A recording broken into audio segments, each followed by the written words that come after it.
Bismillahirrahmanirrahim. Assalamualaikum warahmatullahi wabarakatuh. Alhamdulillahi wa kafa. Wassalatu wassalamu ala rasulillahil mustafa wa ala alihi wa sahbihi wa man wafa wa ba'd. Saudara-saudariku, ada pertanyaan dari sementara jamaah tentang bagaimana memaknai Al-Quran surah ke-24 An-Nur ayat ke-26, khususnya bila dikaitkan dengan persoalan jodoh, baik bertemu dengan yang baik, yang tidak baik bertemu dengan yang tidak baik lagi. Bagaimana bila dalam satu kondisi yang baik ternyata bertemu dengan yang tidak baik? Apakah relevan dengan pemaknaan ayat yang dimaksudkan? Pertama, kita mencoba untuk membaca terlebih dahulu ayat yang dimaksudkan, kemudian menerapkan kaidah tafsir dalam memaknai satu ayat Al-Quran, yaitu bagaimana korelasinya dengan ayat-ayat sebelumnya serta ayat-ayat setelahnya. Allah Subhanahu wa Ta'ala berfirman dalam Al-Quran surah ke-24 An-Nur ayat ke-26. A'udzu billahi minasyaitonir rajim.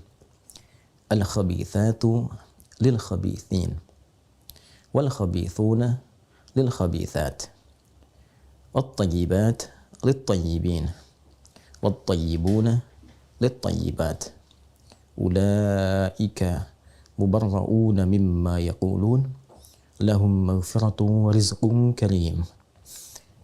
Ayat ini bila kita perhatikan secara seksama termasuk dalam rangkaian ayat-ayat yang membebaskan Sayyidah Aisyah radhiyallahu taala anha dari tuduhan sementara kalangan orang-orang yang bermaksud jelek kepada beliau dan kepada keluarga Nabi pada umumnya, dengan menuduh bahwa Sayyidah Aisyah telah melakukan tindakan yang tidak pantas bersama satu dari sahabat yang mengawal Rasulullah SAW dan membantu beliau pada saat itu mencari satu perhiasan yang sempat terjatuh.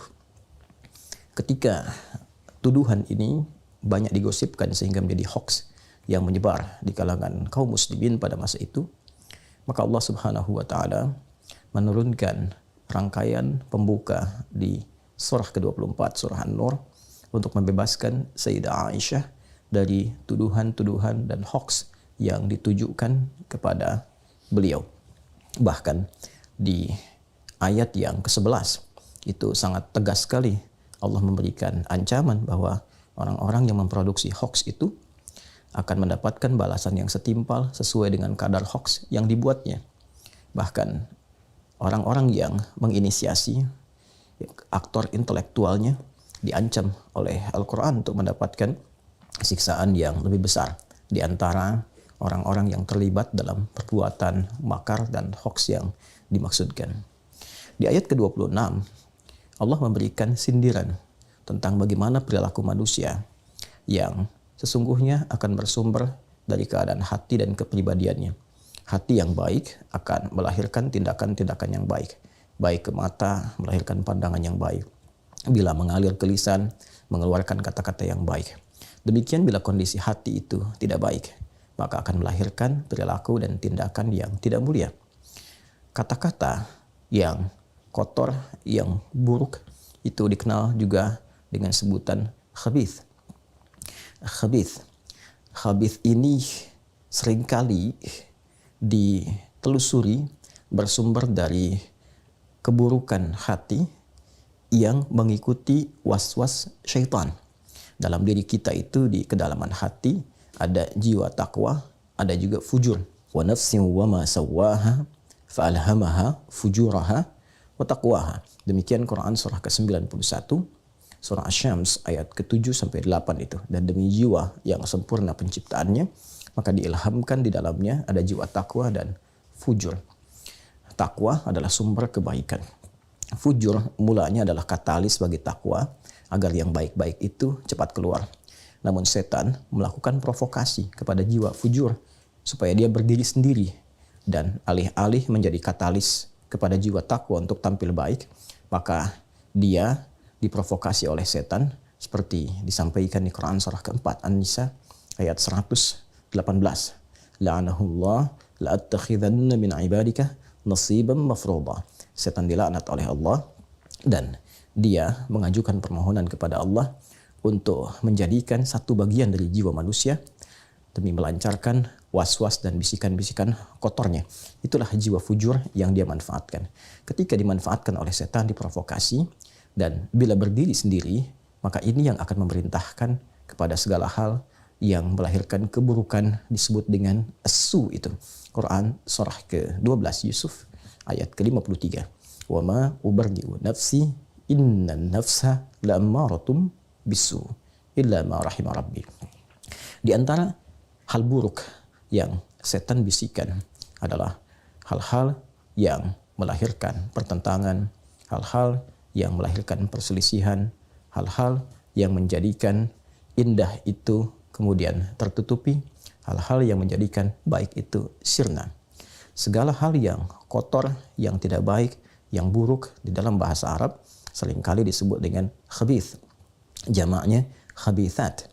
Karena itu tempat berkumpulnya setan di toilet misalnya itu disebut dengan khubuth dan khaba'ith. Kita masuk toilet, kita berlindung kepada Allah dari bisikan-bisikan setan yang kotor di tempat yang kotor. Allahumma inni a'udzubika minal khubuthi wal khaba'ith. Maka Allah memberikan satu gambaran metafor. Al-khabithatu lil khabithin. Kata-kata yang kotor, kalimat-kalimat yang tak pantas, itu hanya akan keluar dari lisan orang-orang yang kotor juga, yang tidak baik juga, yang bersumber dari bisikan-bisikan setan, yang menyatu di tempat-tempat yang kotor. Wal khabithuna lil khabithat. Dan demikian karakteristik orang-orang yang kotor memang senantiasa melahirkan kata-kata yang tidak pantas juga, kata-kata yang kotor juga. Jadi kotor hanya akan mengeluarkan yang kotor lagi. Kalimat-kalimat yang tidak pantas hanya akan keluar dari orang-orang yang memang kotor keadaan hatinya. At-tayyibatu lit-tayyibin. Sementara kalimat-kalimat yang baik, yang mulia, yang sopan, yang beradab, karakteristiknya akan keluar dari manusia-manusia yang memiliki karakter moral yang baik. Manusia-manusia yang memiliki kebeningan hati, kesucian jiwa. Wat-tayyibuna lit-tayyibat. Karena itulah orang-orang mulia ini karakteristiknya senantiasa mengeluarkan kata-kata yang indah, yang menyenangkan, yang bernilai kemuliaan. Ulaika mubarrauna mimma yaqulun. Maka orang-orang yang tertuduh itu, korban hoax itu, mereka dibersihkan.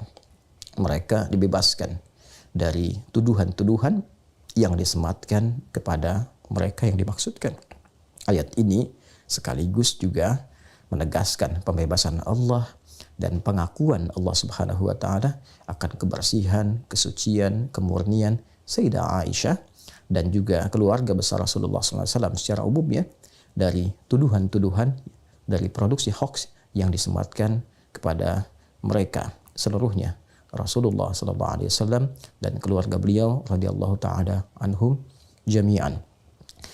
Dan menariknya, kesabaran, kemuliaan dalam respon tuduhan-tuduhan ini, dalam respon hoax yang ditujukan kepada beliau, dijanjikan oleh Allah Subhanahu wa taala ampunan-ampunan terbaik dan juga rizki yang mulia berupa surga terindah saat kembali kepada Allah Subhanahu wa taala. Lahum maghfiratu wa rizqun karim. Bagi mereka orang-orang yang sabar saat dituduh, yang tetap mencari bukti yang baik, sehingga dengan itu bisa menjawab tuduhan secara elegan, bisa menjawab hoax dengan cara yang baik, yang benar, dan bersabar dalam menjalani itu semua, maka mereka berpeluang terbebas dari berbagai keburukan-keburukan, dari berbagai peluang-peluang dosa, mendapat ampunan dari kesalahan, dan dijanjikan oleh Allah surga yang menanti berdasar amal soleh yang telah dikerjakan secara proporsional. Agaknya ayat ini tidak langsung terkorelasi dengan pemahaman jodoh bertemu jodoh, baik bertemu baik atau jelek bertemu jelek, tapi lebih menekankan tentang pembebasan Sayyidah Aisyah dan keluarga dari tuduhan-tuduhan hoax yang disematkan kepada beliau dan keluarga besar. Untuk itu memang ada sebagian yang memaknai dari kalangan ahli tafsir yang menarik ayat ini ke dalam keumuman makna tentang keberpasangan dalam berumah tangga. Baik bertemu dengan baik, jodoh yang jelek pun, perilaku yang tidak baik akan berjumpa dengan yang tidak baik lagi.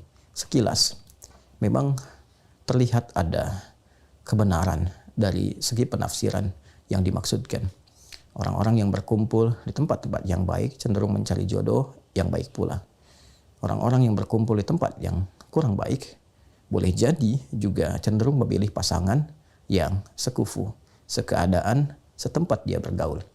Karena itu dalam Islam, latar belakang keadaan bergaul juga menjadi penentu bagaimana seseorang bisa memadu kasih dalam kehidupan berumah tangga.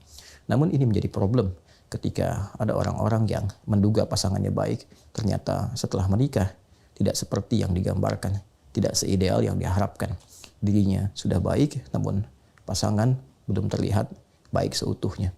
Bila kemudian dikaitkan dengan ayat yang dimaksudkan, di sini kemudian problem penafsiran itu menjadi penting untuk diurai, menjadi penting untuk diberikan solusinya. Karena itu para ulama lebih menarik ayat ini sesuai dengan konteks yang dimaksudkan tadi, yaitu membebaskan Sayyidah Aisyah dan keluarga dari tuduhan dibandingkan dengan membawa ke aspek rumah tanggaan. Ada ayat-ayat yang lain yang menjawab persoalan-persoalan dimaksud. Ayat-ayat bahkan memberikan contoh dan inspirasi kepada kita. Boleh jadi orang-orang yang mengharapkan pasangan ideal setelah menikah mendapati pasangannya jauh dari harapan.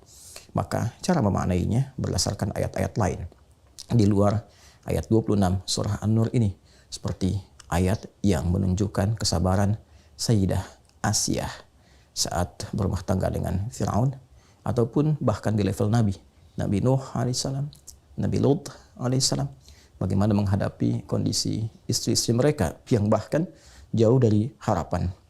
Maka Islam mengajarkan bersabar, berprasangka baik kepada Allah Subhanahu wa taala. Boleh jadi yang kurang baik itu dititipkan kepada Anda supaya Anda bisa membimbingnya menjadi lebih baik, mendakwahinya. Dan boleh jadi disitulah ruang kesabaran yang mendekatkan diri keluarga kepada Allah Subhanahu wa taala. Bukankah Allah berfirman, "Innallaha ma'as sabirin"? Anda ingin dekat dengan Allah dan Allah berikan pintunya. Orang mencari keluar, Anda mendapatkannya di dalam rumah. Bukankah sabar mengantarkan kepada surga lebih cepat dari amalan-amalan yang lainnya? Sehingga malaikat mengucapkan selamat kepada penduduk surga dengan kalimat sabar. Salamun alaikum bima sabartum. Selamat atas kesabaran yang telah Anda pupuk selama berkehidupan. Karena itu penting untuk dicatat bahwa tidak selamanya kita harus menerapkan fikih-fikih secara praktikal. Namun juga ada ragam fikih yang bisa kita bawa dalam menerapkan hukum-hukum berkehidupan. Fikih dakwah kadang-kadang bisa diterapkan lebih awal dibandingkan dengan fikih-fikih terkait dengan hukum. Bila ada tetangga yang muslim namun belum mampu sholat berjamaah, belum mampu ke masjid, dan dia hidup bersama Anda, boleh jadi dia dititipkan jadi tetangga Anda agar Anda mampu mendoakannya, membimbingnya. Dan dengan itu ketika Anda ditanya di hari kiamat, apa yang telah engkau lakukan ketika aku titipkan? Kata Allah, boleh jadi demikian. Tetangga yang belum mampu ke masjid, ternyata Anda mampu menjawab itu dengan baik, dengan tenang, karena selama berkehidupan Anda mencoba mengajak dia untuk mendekat kepada Allah. Anda mendoakannya. Ini lebih dalam lagi, dia bukan sekedar tetangga, tapi pasangan Anda. Mudah bagi Allah menitipkan kepada pria lain ataupun perempuan yang lain, tapi dititipkan kepada Anda karena boleh jadi ada kebaikan-kebaikan pada diri Anda yang hanya itu yang dipandang oleh Allah mampu merubah pasangan menjadi lebih baik. Kita tidak tahu di titik mana Allah menghendaki, namun tugas kita hanya berikhtiar, tidak menentukan hasil. Semoga Allah Subhanahu wa taala merahmati kita, menyayangi kita, menjaga keutuhan dalam rumah tangga, dan membebaskan dari berbagai tuduhan-tuduhan, perilaku-perilaku buruk yang berpotensi mendatangkan murka dan azab Allah Subhanahu wa taala. Ingat, bila dalam Al-Qur'an tidak disebutkan kapan kejadian dari satu peristiwa, siapa orang-orangnya, maka peristiwa itu berpotensi akan terjadi kembali di masa-masa yang akan datang dengan tokoh yang berbeda, ruang yang tidak sama, waktu yang tidak serupa, tapi substansi yang sama. Jika hoax pernah terjadi di masa Rasulullah SAW, maka hoax pun berpotensi terjadi di masa kini. Hoax pun berpotensi terjadi di masa-masa yang berbeda. Maka menghindarlah dari itu supaya tidak termasuk pada golongan yang diancam oleh ayat-ayat Al-Quran. Apalagi bila hoax yang dimaksudkan ditujukan pada keluarga besar Rasulullah SAW. Waliyadzu billah, hindarkan sejauh-jauhnya, jauhkan sejauh mata tak mampu memandang lagi. Subhanakallahumma wa bihamdika, asyhadu an la ilaha illa anta, nastaghfiruka wa natubu ilaik, wa akhiru da'wana alhamdulillahi rabbil alamin. Assalamualaikum warahmatullahi wabarakatuh.